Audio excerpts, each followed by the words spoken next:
Up, everybody? Welcome back to Sideline Sports. Hit the like, hit the subscribe. We're talking a little bit about Warrior basketball today, guys. And the Warriors had a great game last night. Good bounce back game against the 76ers, winning 139-105, and one of the biggest blowout games I've seen them have pretty much all year. It is the 76ers. They're kind of on the downside this year. They're not playing great basketball, but hey, it's still the 76ers. They still got Joel Embiid. They still have some good players on that team, and a win is a win. So, hey, let's take it, guys. Let's take it because we need to string together some wins here, and I believe the next few games will actually help kind of do that. The next one's against the Grizzlies, and then we got the Kings, the Heat, and I believe the Pistons. We can string together some wins, guys, and get back up into the top of the standings just a little bit. I definitely think the Warriors are on the verge of going and putting together some wins here. Now, does that mean they're a championship team? Does that mean they're ready to go ahead and run into the playoffs with confidence? Not yet. But I do like the way they were going. Steph Curry went off last night, 8 for 8 at the three-point line. He's got 30 points in 30 minutes. He looked like the old Steph. And I knew it was going to turn around at some point, and so it's starting to turn around now. Buddy Hield is still lying in the weeds. I don't know what's up with Buddy Hield, guys, but he only got 3 points last night in 21 minutes. I'm not sure what's going on with him. But overall, the team played great basketball. The ball was moving around, a lot of passing, looking for open shots. It was great, guys. It was the first time I've seen this team play as a team cohesively in a long time.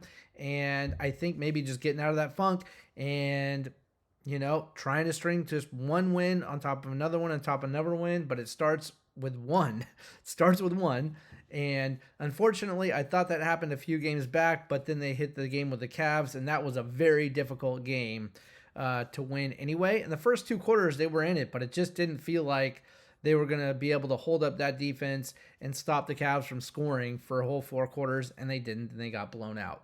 But that being said, this was a good get-right game.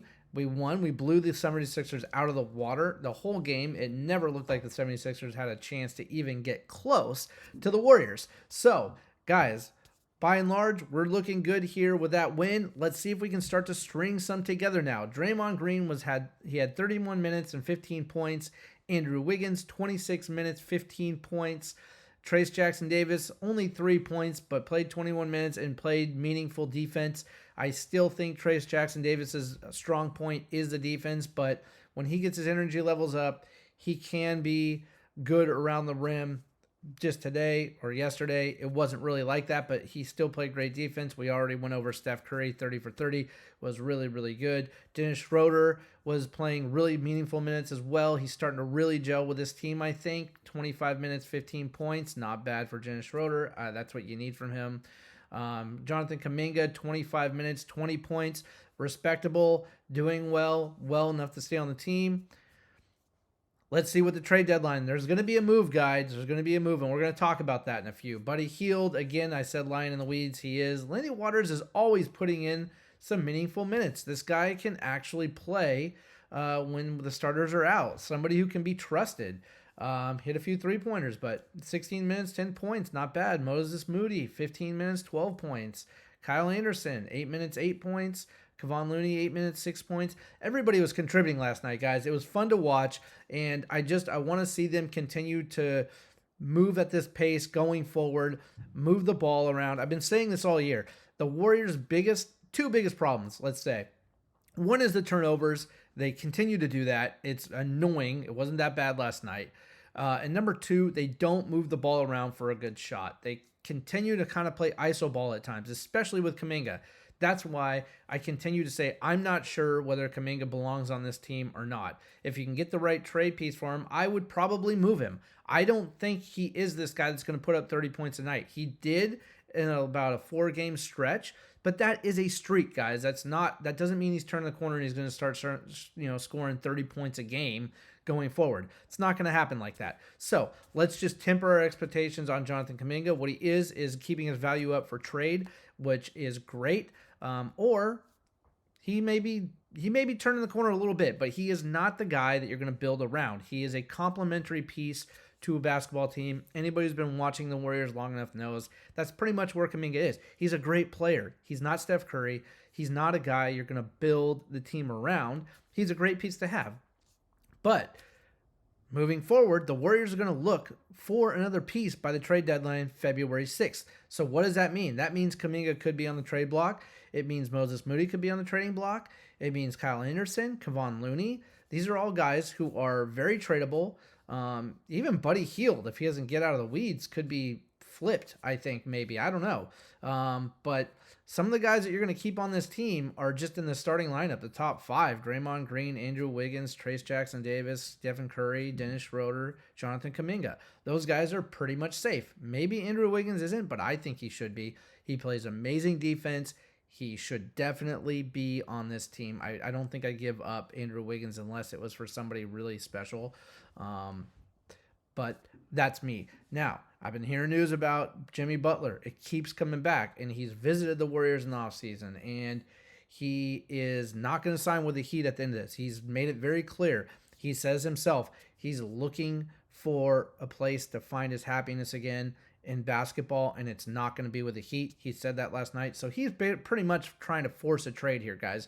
And if that's the case, there are 2 teams out there that he's going to be looking at. One is going to be the Warriors, and the other one is probably going to be, well, there's a few teams that could be out there vying for him, but I would say probably either Denver or LA. But, you know, the Warriors seem to be the obvious pick for Butler and an obvious fit. The problem is what do you have to give up for Butler?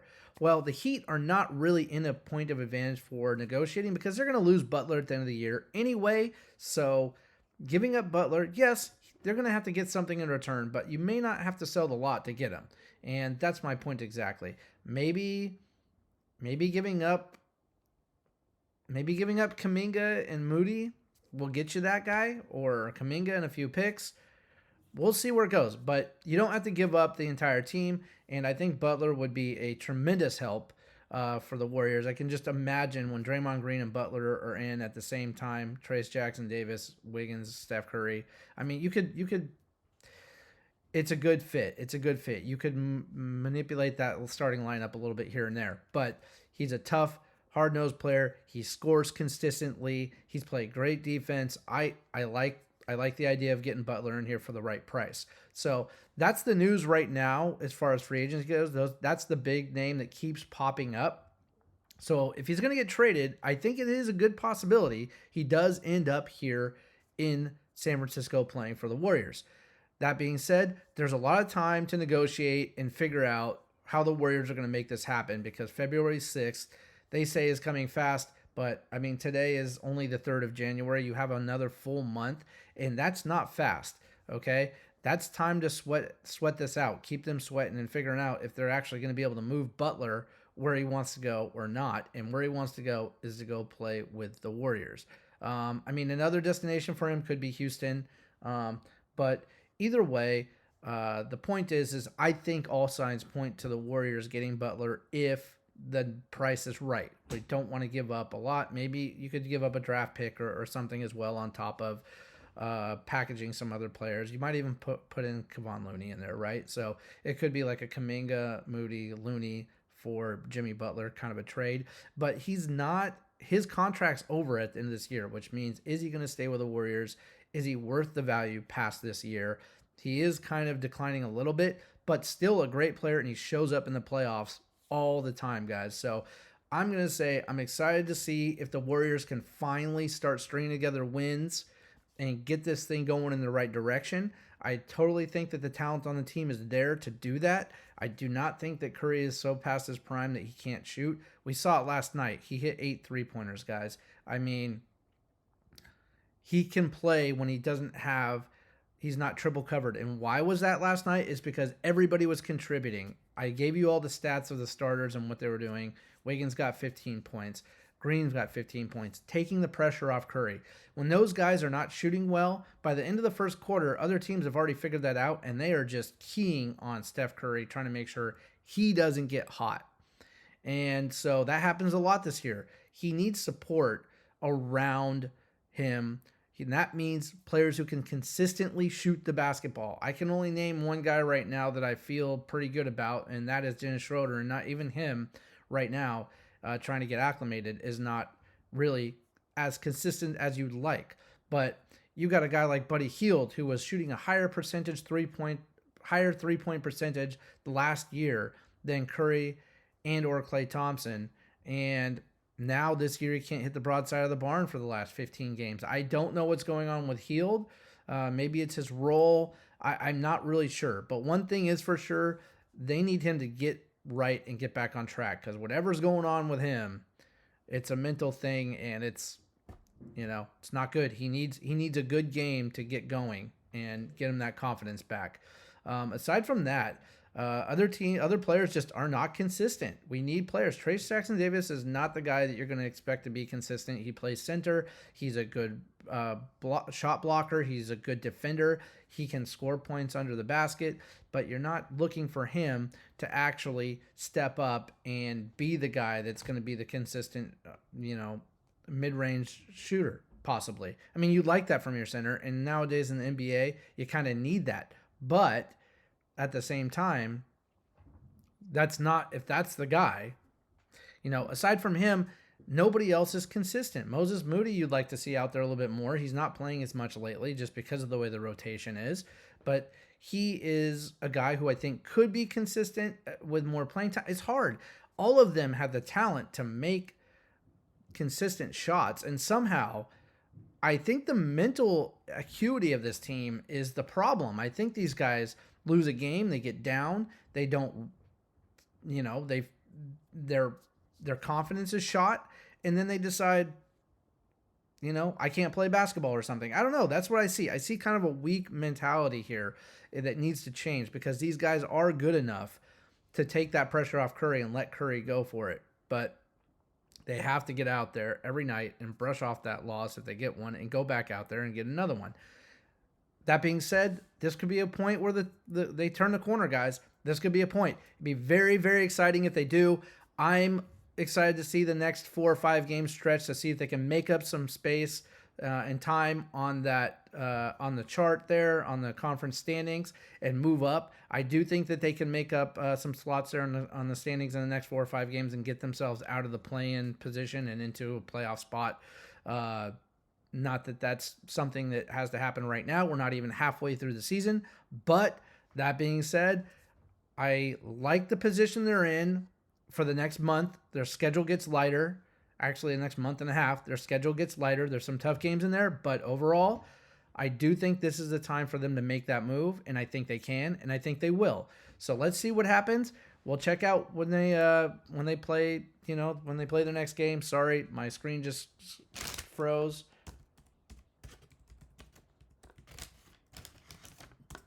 Sorry, guys. Screen froze there for a second, so I kind of don't see their schedule. My bad. So let's take a look at their schedule. The next one's going to be tomorrow against the Grizzlies at 5:30. That's winnable. The next one will be at the Kings. The Kings are kind of down right now. I think that's 100% winnable. That's at home as well. The next 3 games are at home. So let's see. The Heat are at home against the Warriors, and the Warriors play the Pistons in Detroit. So, and then they go back and they play the Pacers, and I think they can beat the Pacers this time. I do think that that's a winnable game. And then they play the Raptors, which is a very winnable game. Okay, so the next 6 games, guys, are games they could win 5 out of 6. Easy, I think. Well, I won't say easy because nothing comes easy for the Warriors this year. But the next 6 games are winnable games. Let's see if they can string together some wins. And hey, who knows? Maybe by the time they play the Heat, Jimmy Butler will be in a Warrior jersey. Probably not, because that's on the 7th. That would be a quick trade if that were to happen now. But let's see. I do think that Jimmy Butler is the guy to go for, or you just don't go for anybody this year, and you're going to try and build off into next year, try and create some cap space and go get you guys that player that they need to get Curry that next ring next year or the year after. Curry is not, just remember everybody, this is not panic mode, because Curry is not done after this year. He's not even going to be done after next year or the year after. He's going to be playing for at least another 4 years, guys. LeBron James is 40 and he's still going. Has he dropped off? Absolutely, but he's still better than 85% of the players in the league right now. I'd have him on the team until he's 50 if he wanted to play and could put up these kind of numbers. So Curry's 36. He's got at least 3 or 4 more years. I think another 3 years of playing at a high level, and I do think that you have time. So don't panic. Don't hope for the Warriors to go out and make a move that sets the team back more than it pushes them forward into the possibility of a championship. That's what I would say. Let's wait on it and see. This could be the year too. If they get Jimmy Butler, that will change a lot of things. It just depends on what they give up for him, though. So let's just see where it goes. I'm excited to see this Warrior team continue on in the future. They're playing it very cautious, which they should, because they got young guys that can develop into something.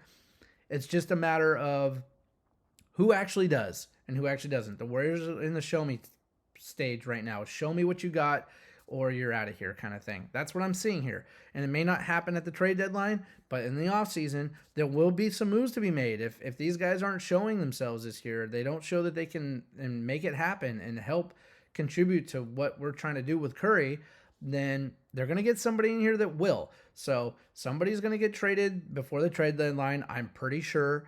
But I would think if it's not for Jimmy Butler, then for who?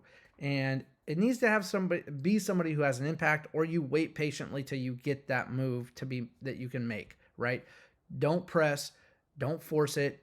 Just wait for that moment where you got the player you want in your sights and you can get them, okay? And that might not be at trade deadline. It could be in the offseason. It could be sometime next year. But you're not going to get another ring for Curry by forcing it. And these guys need to figure out who it is they want to move and who it is they want to stay with.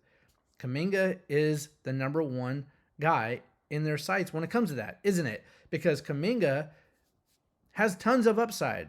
But where is it? We see it in small doses. He needs to be motivated all the time to have a good game. If I'm the coach, I would get tired of trying to make this guy motivated every single game. At that level, as a pro, you need to be motivated without being motivated most of the time. Okay? And he doesn't. He needs to be motivated all the time. He needs to be called out to show up for a game half the time. That's not the player that you build around, guys. The player you build around is a guy who motivates everybody, who already wants to go out there and win. You're not going to build around Scottie Pippen. You're going to build around Michael Jordan.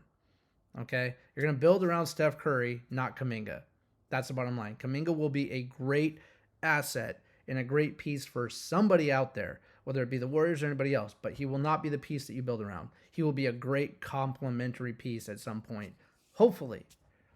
So let's see what happens with Kuminga. I think that is the name that everybody's asking for when the trade comes up, and I think he is the guy you should trade. If I'm the Warriors, I would trade him for Jimmy Butler, and if I had to add somebody else like Looney, maybe I'd do that too. But I do think Kuminga is a guy that you can't wait around to see if he's going to get better, because even though Curry does have a number of years left, you can't wait around for a guy to get better. He's in his, I think, 4th year this year. And, you know, if you haven't done it by now, probably not going to do it. So let's see what happens with the Warriors. I would take the emotion out of it, and I would take Kuminga and put him on the trading block for a good player like Butler. And I might even put somebody else in there if it's Butler as well for the trade and go from there. So anyway, guys, thanks for watching the Warriors podcast today. Thank you for your support. Please hit the like. Please hit the subscribe. Hit the bell. It'll notify you when a new podcast comes on. And we're going to have another Niners podcast here in about an hour and a half or so. And we're going to go over what the Niners are going to do in the offseason, because guess what? They are eliminated. And so no playoffs for them. People are sitting. Brock Purdy will be sitting. Not going to be a great last game. It's going to just be a kind of like, let's just get this thing over with and go home for the season, or for the off season. So anyway, 12 p.m. Pacific time, we'll be online doing Niner Talk as well. And tomorrow after the game, the Grizzlies game, we'll do another Warriors podcast, or the day after. I'm going to try and figure out what time I can do that. It starts at 5:30 in the evening, so I might have to push that off until Sunday. But either way, we'll have another Warrior podcast coming, because I feel like this is when they're going to start getting hot, and we'll have some exciting talk. So anyway, guys, thanks for watching. See you in the next one. Remember, hard work beats talent when talent don't work. See you later.